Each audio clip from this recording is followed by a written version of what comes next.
नमस्कार। आइए आज पूरे देश में चर्चित एसआईआर यानी विशेष गहन पुनरीक्षण के बारे में जानते हैं।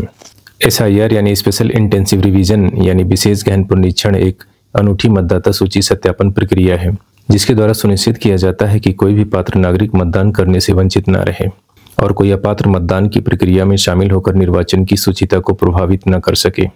इस व्यापक एवं गहन पुनरीक्षण प्रक्रिया के तहत मौजूदा मतदाता सूचियों से परामर्श किए बिना बीएलओ यानी गणनाकर्ता प्रत्येक घर जाकर पात्र मतदाताओं की सूची एक निहित तिथि के अंतर्गत बनाते हैं। यह विशेष सघन पुनरीक्षण तब किया जाता है जब भारत निर्वाचन आयोग यानी इलेक्शन कमीशन ऑफ इंडिया इस निष्कर्ष पर पहुंचता है कि मौजूदा मतदाता सूचियों को पूरी तरह सुधारने की जरूरत है या उनमें त्रुटियां हैं। इस विशेष गहन पुनरीक्षण प्रक्रिया के माध्यम से मृत या स्थान बदल चुके लोगों के फर्जी नाम हटाए जाते हैं। वैध नागरिक जिनकी उम्र 18 वर्ष हो चुकी है उनके नाम नए मतदाता के रूप में जोड़े जाते हैं। अनेक मतदाताओं के नाम एक से अधिक मतदान केंद्रों की मतदाता सूचियों में हो सकते हैं। ऐसी डुप्लीकेट प्रविष्टियों को ठीक किया जाता है। कभी कभी ऐसे अनेक नाम भी मतदाता सूची में हो सकते हैं जो भारत में अवैध नागरिक के रूप में रह रहे हैं और फर्जी दस्तावेजों के आधार पर अपने नाम मतदाता सूची में जुड़वा लिए हैं।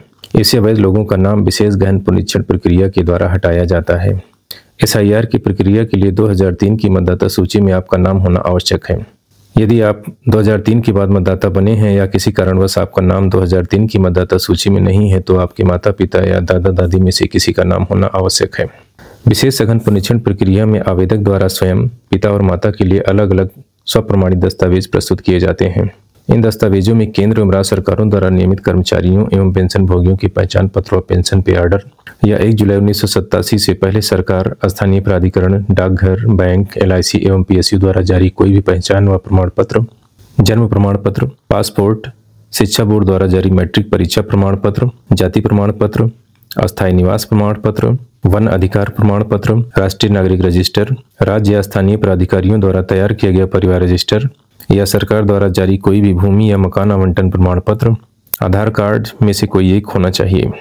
रिप्रेजेंटेशन ऑफ पीपल एक्ट 1950 की धारा 21(3) में प्रावधान है कि भारत निर्वाचन आयोग विशेष परिस्थितियों में एसआईआर जैसी प्रक्रिया कर सकता है। आयोग के अनुसार एसआईआर का उद्देश्य पारदर्शी और निष्पक्ष चुनाव सुनिश्चित करना है। 1951 से लेकर 2003 तक कुल 8 बार एसआईआर हो चुके हैं। अंतिम बार 2003 में हुआ था। आइए जानते हैं कि बिहार में एसआईआर क्यों शुरू हुआ।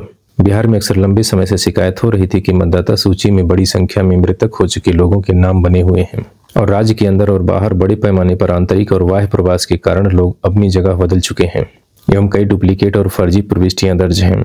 आयोग का कहना था कि अगर इस समस्या को ठीक नहीं किया जाता तो चुनाव में फर्जी वोट पड़ते। इसी कारण वर्ष 2025 में बिहार में एसआईआर की प्रक्रिया का पहला चरण शुरू हुआ। मुख्य चुनाव आयुक्त ज्ञानेश कुमार ने बताया कि चुनाव आयोग द्वारा बिहार में पहले चरण के बाद अब विशेष गहन पुनरीक्षण का दूसरा चरण शुरू हो गया है।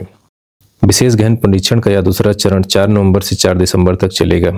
यह 9 राज्यों एवं 3 केंद्र शासित प्रदेशों में होगा, जिनमें छत्तीसगढ़, गोवा, गुजरात, केरल, मध्य प्रदेश, राजस्थान, तमिलनाडु, उत्तर प्रदेश, पश्चिम बंगाल, अंडमान निकोबार द्वीप समूह, लक्षद्वीप एवं पुदुचेरी शामिल हैं। सारी प्रक्रिया पूरी होने के बाद में अंतिम मतदाता सूची 7 फरवरी 2026 को जारी की जाएगी। एसआईआर की प्रक्रिया पर विवाद भी उत्पन्न हुआ और कई सारे आरोप भी लग रहे हैं। विपक्षी दलों का कहना है कि सरकार द्वारा एसआईआर का इस्तेमाल करके दलित, अल्पसंख्यक और गरीब तबके के वोटरों के नाम जानबूझकर हटाए जा रहे हैं। यह जनता की आवाज दबाने और चुनाव से पहले मतदाताओं को टारगेट करने की साजिश है। विपक्षी दलों का यह भी आरोप है कि जिन क्षेत्रों में विपक्ष का पारंपरिक वोट है वहां नाम ज्यादा हटाए जा रहे हैं। वहीं सरकार और चुनाव आयोग का कहना है कि एसआईआर पूरी तरह कानूनी और पारदर्शी है। चुनाव आयोग के अनुसार अवैध नामों को हटाने की प्रक्रिया में नियमों का पालन हुआ है और लोगों को आपत्ति दर्ज कराने का पूरा मौका दिया गया है। एसआईआर की इस प्रक्रिया के दौरान साइबर ठग भी सक्रिय हो गए हैं। साइबर ठग मतदाता सूची में लोगों के नाम अपडेट करने के नाम पर लोगों से ओटीपी मांग रहे हैं और ओटीपी मिलते ही बैंक अकाउंट को खाली कर दे रहे हैं। इस मामले में चुनाव आयोग ने एडवाइजरी जारी की है कि इस प्रक्रिया में ओटीपी की कोई आवश्यकता नहीं है। कोई भी बीएलओ या अधिकारी किसी से कोई भी ओटीपी की मांग नहीं करेगा।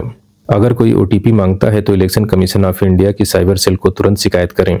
इलेक्शन कमीशन ऑफ इंडिया ने स्पष्ट कर दिया है कि सरकारी वेबसाइट पर ही एसआईआर फॉर्म ऑनलाइन भरे जा रहे हैं। अतः आप सभी जागरूक रहें एवं ठगी का शिकार होने से बचें। वीएलओ के अलावा किसी और पर विश्वास न करें। संदेह होने पर साइबर हेल्पलाइन 1930 पर कॉल करें या cybercrime.gov.in पर शिकायत दर्ज करें। बहुत बहुत धन्यवाद। नमस्कार।